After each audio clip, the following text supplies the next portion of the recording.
కంది మండలంలోని కౌలంపేట గ్రామంలో బీజేపీ నేతలు టపాసులు కాల్చి సంబరాలు నిర్వహించారు. ఈ కార్యక్రమంలో బీజేపీ గ్రామ నాయకులు, కార్యకర్తలు పాల్గొన్నారు.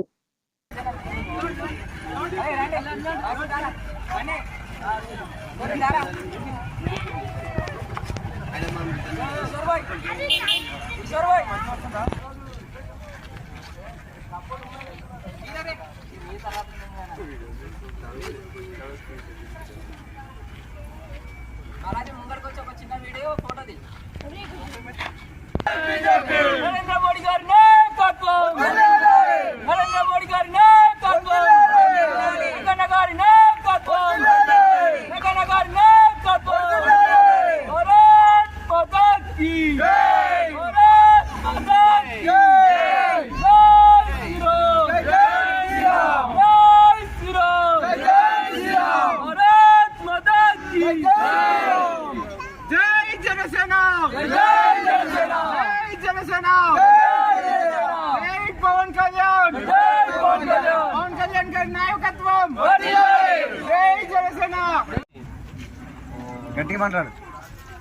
రఘునందనరావు గెలిచేందుకు మేము చాలా సంతోషిస్తున్నాము.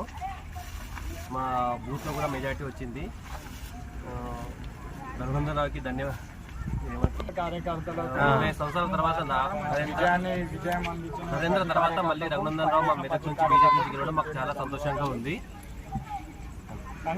పార్టీ కార్యకర్తలకు ఓటు వేసిన ఓటర్ అందరికీ ధన్యవాదాలు. ప్రజలకు మరియు మెదక్కు భాజపా కుటుంబ సభ్యులకు, కార్యకర్తలకు మరియు పార్టీకి కష్టపడి పనిచేసిన కార్యకర్తలకు మరియు భూ స్థాయి నుంచి మన నరేంద్ర మోడీ ఒకటే అన్నాడు, భూ స్థాయిలో ఎంతో కష్టపడితేనే మనము గెలుస్తామంటని చెప్పాడు నరేంద్ర మోడీ. అదేవిధంగా భూ స్థాయి నుంచి కార్యకర్తలు, బూత్ అధ్యక్షులు అందరూ కష్టపడడం వల్ల మనం ఈసారి మన గత 20 సంవత్సరాలకు ముందు టైగర్ నరేంద్ర ఎంపీగా గెలిపించుకున్నాము. మళ్ళీ 25 సంవత్సరాల తర్వాత మన దుబ్బాక రఘునందన్ అన్నగారిని ఈసారి 32,000 ఓట్ల మెజార్టీతో మనము శ్రీ నీలంబాదు కాంగ్రెస్ ఎంపీ నీలంబాదు మీద 32,000 ఓట్ల మెజార్టీతో భారీ మెజార్టీతో గెలుపొందాము.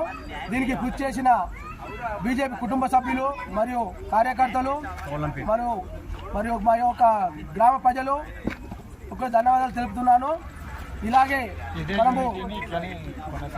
ఇలాగే మనమందరము బీజేపీకి అన్ని విధాలుగా కట్టుబడి ఉండి రాబోయే మా ముందస్తు ఎన్నికలు కూడా కష్టపడి ఈసారి మళ్ళసారికల్లా తెలంగాణలో భారీ మెజార్టీతో మనము గెలవాలని అందరికీ కృషి చేస్తున్నాను. అది ఇప్పుడు ఎలాగో కష్టపడ్డామో మళ్ళా ముందస్తు రాబోయే ఎన్నికలకు ఇలాగే కష్టపడి తెలంగాణలో బీజేపీ కాషాయం జెండా ప్రతి ఒక్క చోట గెలిపించుకోవాలని ప్రార్థిస్తున్నాను. జై బీజేపీ, జై బీజేపీ, జై బీజేపీ, జై బీజేపీ. నరేంద్ర మోడీ గారి నాయకత్వం.